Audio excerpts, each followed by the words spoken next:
Hello, welcome to Stories for Wonderful Children, the podcast where I share the recordings of the bedtime stories I've improvised for my children over the years. I'm Dan Wendelin, your host and storyteller. For almost 20 years, I made up a new story for my children every night at bedtime.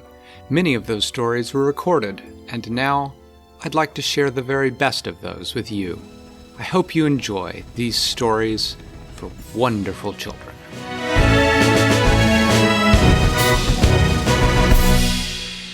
The next morning, Tammy and her mommy and the Roadrunner and the little statue of a Roadrunner made out of tin cans all got into the balloon. That tin can thing can walk. Well, no, it can't. Actually, Tammy carried it. Oh. But that's an excellent question. That we made up the name Lorenzo for the Roadrunner. That's right. Thank you for reminding me of that. I know. I always remember that. So, they went aloft, and they had to go way, way up into the air, much higher than they'd gone most other days to find a wind to the south. But when they finally found one, it was really going fast. They figured they were going to cover a lot of ground that day. And they did. They flew on. They had such a good wind that they didn't do anything. They didn't land. They just stayed up there. And they had lunch in the balloon. And Lorenzo did not appear interested in anything down below. And the tin can statue remained a tin can statue. And Tammy spent the day reading her book about butterflies and finishing it up.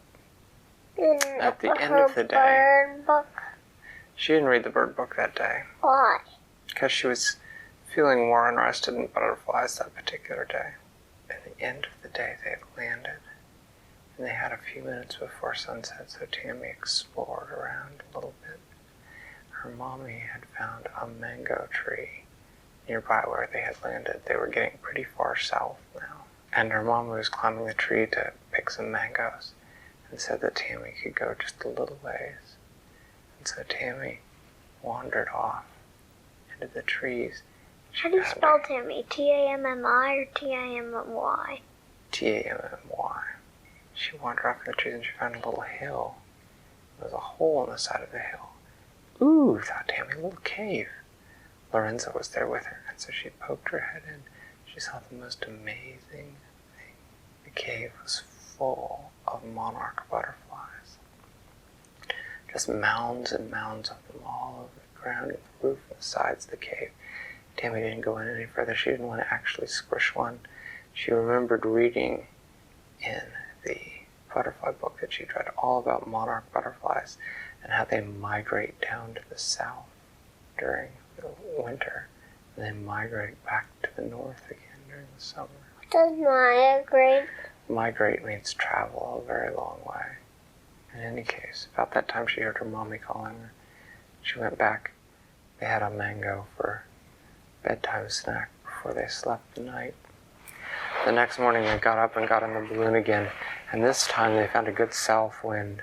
Just after they took off, the wind blew them south, and around about lunchtime they saw a road down below, and the road had a big sign, and so they decided to fly down to get a good look at the sign. The sign said, "Bienvenidos a Uruguay," which in Spanish means "Welcome to Uruguay." Mommy, Tammy said, "We found it. We found Uruguay. Now we just have to find Daddy." "Yeah," said her mom, "Uruguay's a big country." She took out the envelope that said what city he was in Uruguay. And then they looked up the city on the map, and they figured out where they were from the road below them. And they figured out that they had to go a little bit east. But it was starting to get late, and they didn't want to be flying at night. So they landed there next to the road, which they figured was a good idea, better than landing in the middle of the jungle. That night, Tammy had trouble getting to sleep, and she woke up several times during the night. One of the times during the night, she heard a hissing noise nearby. She opened her eyes. She saw a snake down near the foot of her sleeping bag. But just as she was drawing a breath in to scream, out of the darkness came a flutter of movement, and then suddenly the Roadrunner Lorenzo pounced on top of the snake, pinning it to the ground with his claws, and he pecked it on the head, and then it didn't move anymore. What does peck mean? Hit with his beak.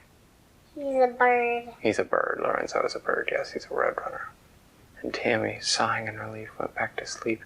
When she woke up the next morning, Lorenzo had made a nice breakfast of the snake. They got back into the balloon, and they had to travel up and down a bit until they found a good wind to the east. And they went for about half a day until the sun was just overhead, and they started to come into the limits of the city. They landed their balloon. What does limits mean? The edge. They landed their balloon, and they asked if anyone knew her daddy. And no one knew him. They showed a picture around, no one knew him. And so they asked for directions to the center of the city. And they took off. And they got to the center of the city. And they flew over to the other side. How did they fly? In the hot air balloon. And as they were flying over, they heard someone yelling. And they looked down, and Tammy looked over the edge of the basket, and she shrieked. She said, "Ah, it's Daddy!" And her mommy rushed over to the side, and they looked down, and they waved. And they had to find a clear spot to land the balloon. And he ran along underneath the balloon, waving and shouting to them. And finally they found a park that they landed in. What was he yelling? He was yelling that he was happy to see them, and he couldn't believe they'd come, and he couldn't believe that they'd found him, and he could hardly wait to hug them both. And when they landed, that's what he did. He hugged them both. And then he went back to the hotel he was staying at, and he got his luggage, and he got into the hot air balloon. And then he took them to a restaurant nearby, and they got some... What did Daddy look like? Their daddy had black hair, and he wore glasses, and his hair was sort of short, and he tended to wear a gray hat with a brim that went all the way around. And